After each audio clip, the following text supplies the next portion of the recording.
It's the most wonderful mid-April evening, the 11th of April today. I'm here at the Nottinghamshire Wildlife Trust's Misson Carr Reserve. It's not open to the public. Access is via permit only, and that's very strict. But conditions, despite a clear sky, and you may well be able to make out a near full moon rising behind the back of my head, conditions are absolutely wonderful. It's very still. There's only a hint of a breeze. Temperature is not going to drop much below 12 degrees centigrade, at least for the couple of hours or 3 hours of time here, and that moon shouldn't interfere too much. At least that's what I'm hoping. I don't think the moon does. At least I don't think it affects the flights of moths as much as people may think. But back here at Misson Carr, this is probably my most favourite site to come and trap, largely because of this.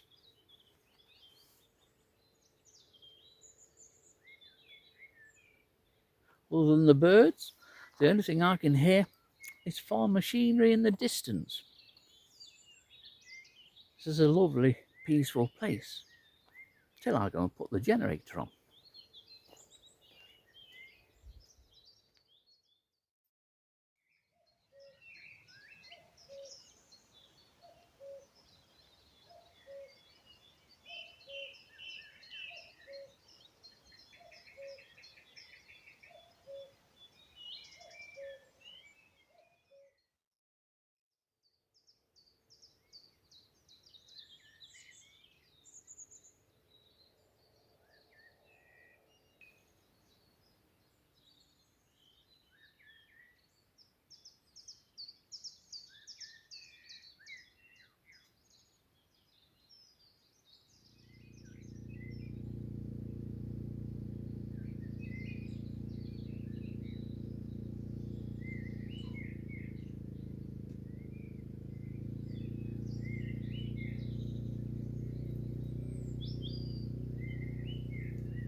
Well, up and running on what's a very nice evening, just a light breeze. I've come just inside the gates here, just gives me that little bit of protection. I'm hoping that moths will come out from Misson Carr and head towards that bright light in the sheet. But a beautiful evening.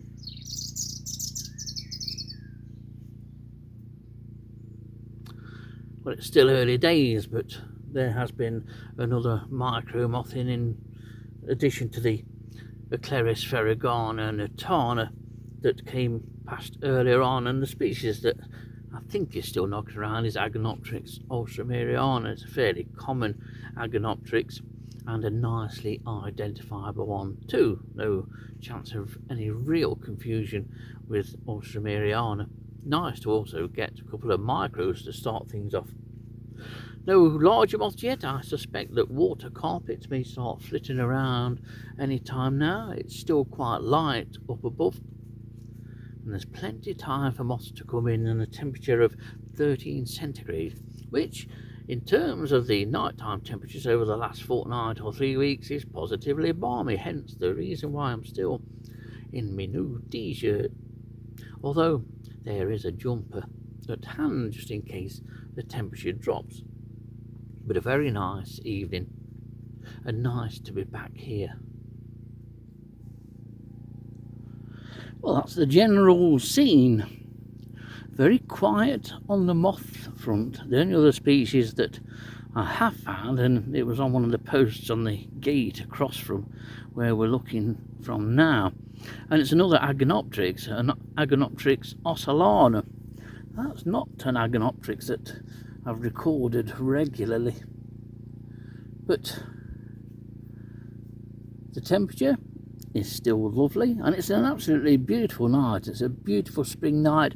If I go out onto the track, then there is that light breeze, but here, as you can see from the vegetation, there's very little in the way of a breeze. There's also very little in the way of moths at the moment. Hopefully be able to show you some in the course of time.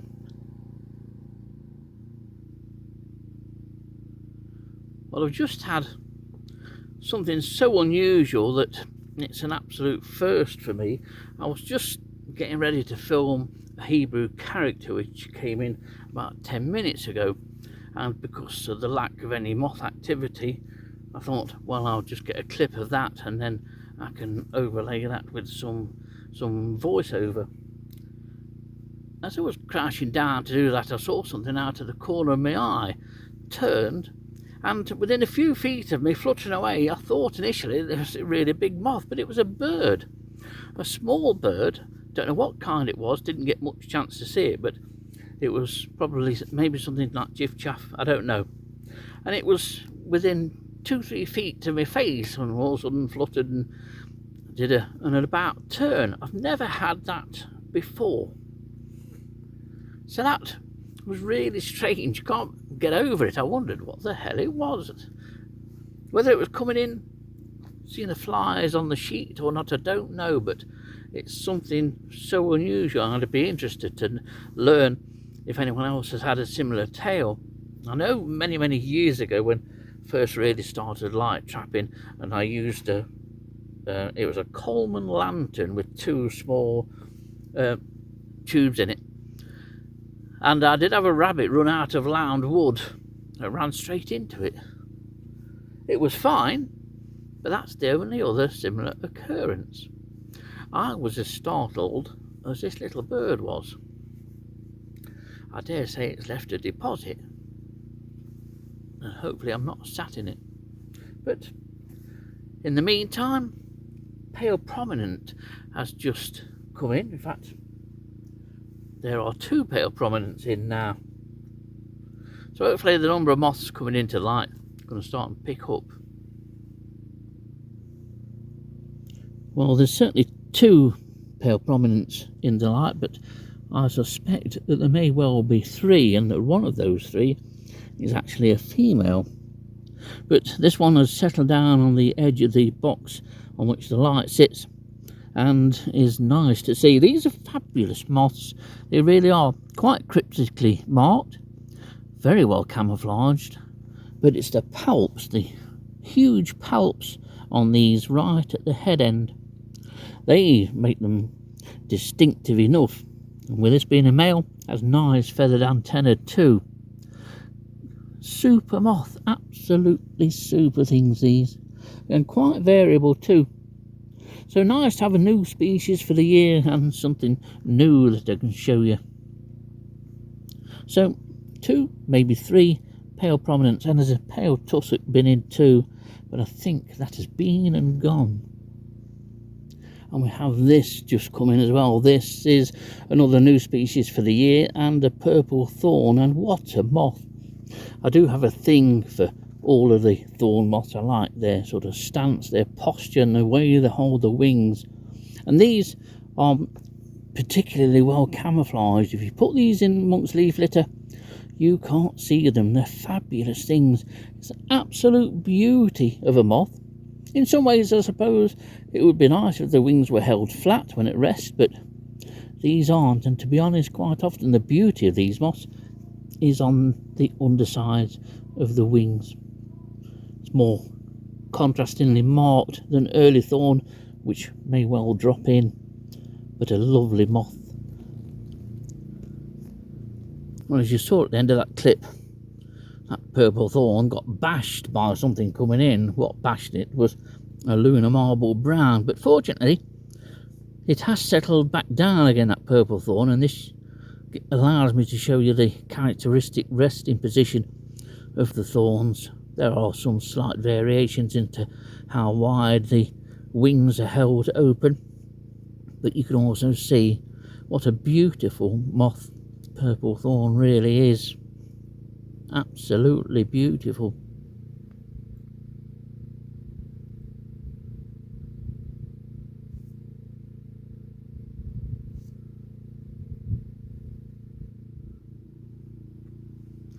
It's amazing how things change within minutes, really. At about 9 o'clock, it was so quiet, I thought, I'm not going to get much here. That's just how it seemed. There was nothing flying. And then all of a sudden, we got to nearly, well, 21:15, 9:15, and things started to happen. At first it was the pale prominence that came in, but then other moths have followed, and I'm now on to 13 species. The last few that have come in are a single water carpet, shoulder stripe, there's another one that's just come in, a tissue, the most beautifully marked moth, and that came in but only very briefly to the light and is in the undergrowth somewhere. Oak tree pug is another one new for the year, and now 2 lunar marbled browns. So from what seemed as though it was sort of 20-30 miles of a wasted trip, now it certainly isn't. What else could turn up? It's one of the good things about this hobby. You never know exactly what you're going to get. Well, this is a very nicely marked moth too, and this is a lunar marbled brown, one of now 5 knocking around the sheet, and a couple have settled down, but they tend not to settle down for ages. But this one has. It gives us a chance to look at what really is a very nice moth indeed. It's a species that I've yet to trap at home.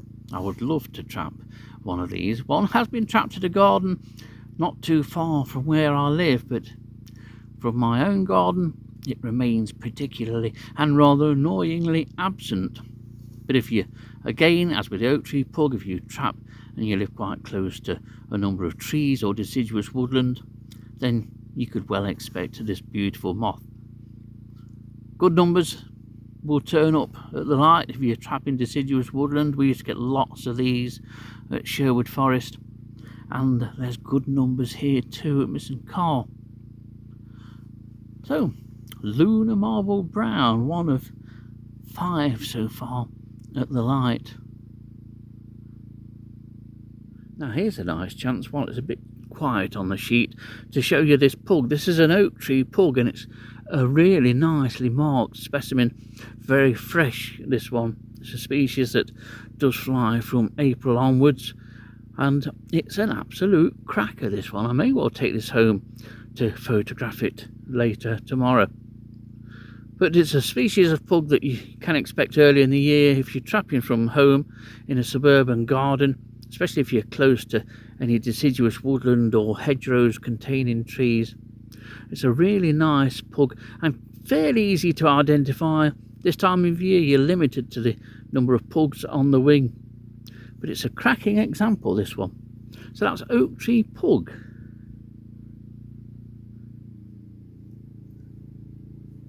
Now I've just found this chap tucked away. I've said before on a number of occasions to not just watch the sheet or check the sheet, but to check the surrounding vegetation, or fences or walls or gates, and gates as in this instance, because this early thorn has settled down on the end of the gate. It's just out of sight of the light, but it gives us a good opportunity to have a look at what is a beautiful moth. They're quite unusual in their resting position. I mentioned before that most thorns hold the wings partially open, often at a 45-degree angle from the horizontal, but as you can see here, early thorns hold the wings above the body at rest in very much the butterfly fashion.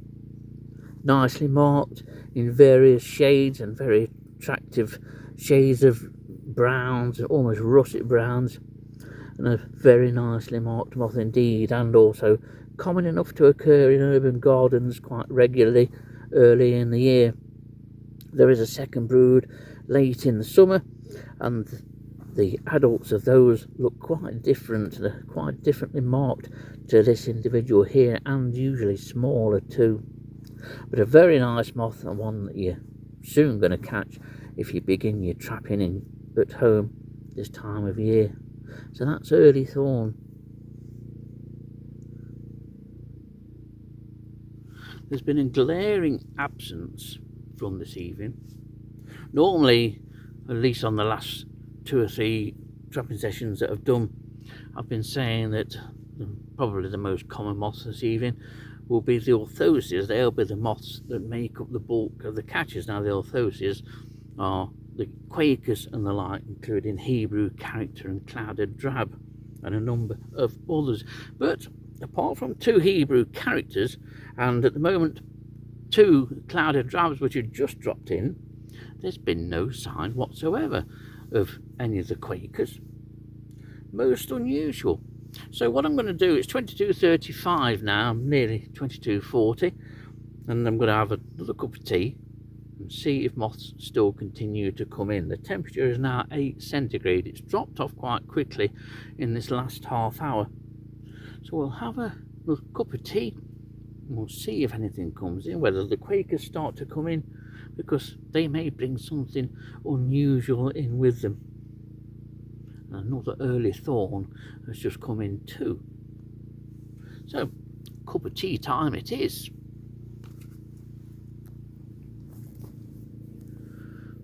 Well, nothing much has come in, just another clouded drab, and that's about it so far. So I think it's a steady pack up.